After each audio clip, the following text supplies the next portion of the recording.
voin hi mars ni som panga sang ni som ni pathum ni lai ni ania in zawa in chibai levek ule tlangwalal huai tlunga kum som ni pakhat san of pc lal hming thanga khozol electric feng chu chongtlaya nathoka om la in an buk pula current li kinamana chongtlaya tangin khozol dam doi ina phur phei ani nu thole ni zandar somle min somthum panga vel khan vandoi thak takin aborala he vandoi na thleng chungchanga chongtlai vc member puate kan biakna tuna ilongai thlang Mr. Wheelchair Official Channel atangin ania anlo khia danin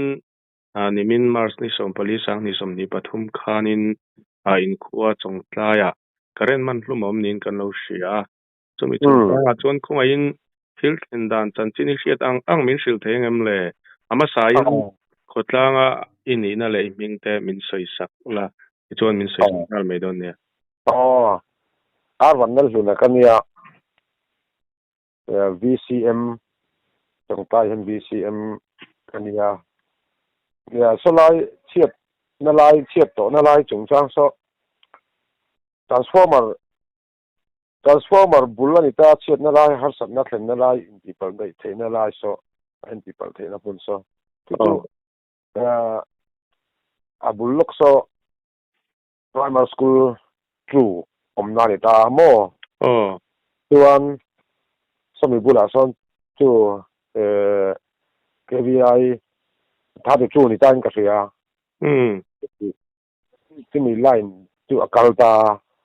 tuan transformer hi a om boka amara tu transformer so hun lawania da top mai itimayang ya hun lem lawa hun to panita a him lu tuk lo sim tun ma pan department lama te po kan lo complain ve to mara chu tani sona la ngai na rang ta kan lau thong reng no pang ho tet lat na lai nya people po hi election lawang ti hi soi thei lo ni kan ti thina chuan nia helai tun tuma siat na ron kan da na po hi salaya chuanin contractor ha mi chong thu construction ho hi chong klai le ko hain kar kong thok tu te hian mi ta chong tu construction putluanga kan tia zema bok pa contract hi ni ta kini na thok ta chon nya sapilai school munzol chaklam panga son VC hian mun kan pe an buk tur hi an lai zawa ta chon bu kan samo ta chonin an cheng ho ta na thok ho hi ang mo za dan om ta ini tu nimin akan han kai dorila an sa thok hon cho ei kham an zimarvel an buk bulok ania chu transformer om na chu mo katian han zimar na thok ho chu an han intiam dara han intim ve la kha solai nai ve la po so nan om chu ani a chiang maya tuan na katiang har samna ron khen ti kan siat khanin kama phone wat an je I RK a kama phone a nge hi chanchin ava dum lo ve chanchin tholo accident in to kan mo ka watia chu ama po khan nia ni chu in chuwa buk chuwa kuma kan mua an mai me no pang ho kha chen to khan non rak se chu karian ni man an suwa karian ni man an ron tia iwan an vatlan chuak chu a bana alona chu tiang van doi na khem chu ni angin an saya ke ni pon chu bak chu kan thu chiang lawa te mo chu karon ka thato pa an dia a bana chu na lon nge chu ni pela chu ka sai ang khan transformer sui pui ta switch om han po nak ka hen kala vela ka han do mani an ringa timuron a han lo na churon ka thato pa ti khan an au che chu la kan vatlan pe ya dam do in lama khozol dam do in lama ti CHC lama kan tham phei puyan tia ma se chu kan in biak chuan a chak thafel der to mấy để xây tu rom to lo aron tia tu chu atan tin ka khia dana chu ni maya ama ka chuan aban ve la hian pem ve do chu an tia bo chu mi ba ka chu an ama pem le nga mo san pa po a chuang lo ani ome ani chua zia lo le mai ya ti chuanin tu na van duai na tok ta ming le kum sat le kho minga ka min sei chat te ngam o lal suai chuanga tia mo Kozol electric ve ani ta chuan ama hi kum som ni le pakhat mi ani a JCB operator mo ama pe chu minung chang de mai hi nya palian pui mai hua rang si hi nya ngay cái ni po hian kan la hian thok zo wa kan ni khwa ve po wa ma hi sel do mai pi ro hi nya tir te hi ni wa ba au yom khop mai tu ani chung kwa akasia thei dan tu ni mai ani chue ko ngai ta le ya ko ngai ka om tak hai mi ti bera khai khop mai ani chune ni sei dana khanin amuna khanin a boral ngal Vaticanin khozol dam do in kha pan puya dam do ina e ti khanin a boral ta ngai khlai kha ko ngai in sei ti dewem chu an nau tu ki da po he kan in bele satlaya a tho pui te au po nen chong kamin mai chana kan in bia heta chong po hian oma po kan nem to chito ni berin kan sian te mo minute mi banatanga tlak kha minute mi vel bak ani ka ring lo ta chuna thingha la ni an tim ben ma ni pon mo oma te po kan han nem the ma se ko zol dam do ina ka ton kon fa ma ni deu ber zo ka ni ti ani chu ti chuanin ni thina khanin isoi a thona in kan zot na le chenga tuna banduina thlenna la hi school bul mai ni in an soya ti chuanin no pangtan school no pangtan po him lo nia nga in in khuwa chongtlai zirtir tu tele MZP sub headquarters ten PNE department khozol te po in lo muto ti chuanin fencing po siam saktur khanin in tia ma se voin thlengin maso na mutur om lo ni in kan lo sia khalai ve la kha moin min soi tien sak le thei do ngem ya adika tu na mi kha sarkar hi chak tok lo kan tia ni ani ta ka chuan department pon chak tok lo kan tia ni chu tu ki da po sa pilaya PS an ji tu pa ne po kan in bu kan in kom thowa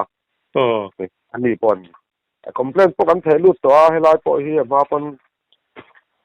sa se kan en ringota tiang kan sing po om lo in tin tun kan hi lakala a him lo tu hi tu voi ngo mazat kan soi ga so department lama po hian ate mo tu avi si ang po khanin kan soi ni kala kan sing angai poi mo tu so mo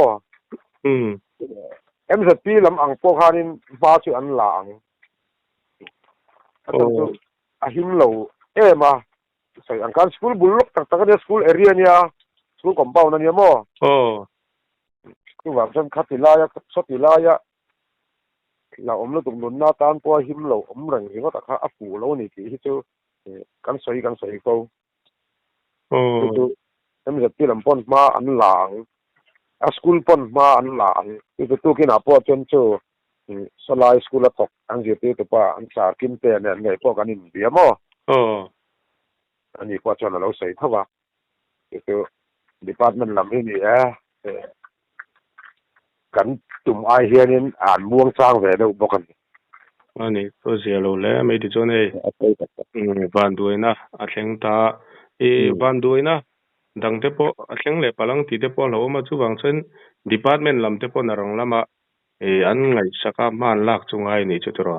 ni angai te rang mai so te sonin om rang ani chuanin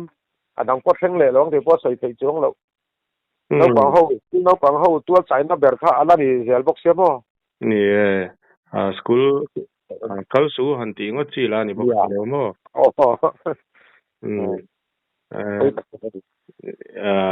department lam te pon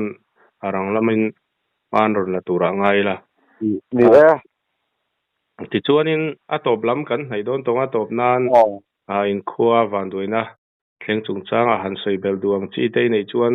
konga in min soi sakla ti chuan kan du tok don ne nia chiat thein na tam tak te chu pum pel the nia tu na po kan soi ang chia khanin teng chiat thein na asa na machine ta na nun na tan po risky lu tu kil hi pum pel thei hi tamani chula ya chuanin a department ang po voi eng mo za sai non po ngai thil tur a pan de chuan kangai san lowa hei hi aslo om ti a sing nun na ta na lo om kan ti chiat thei na eng chura calamity ka chu kan soi thei lawa chu machine kan ringa kan ngai tha na wanga sarkar po na ngai tha na wanga har san na kheng thei a tam lu tu kani tu na sei an sei la electric ban kulet mek te khati angkha kho chu nga po hen eng ma za chu lom karinga yang chi achhiat hun za kher kha angai ka tilawani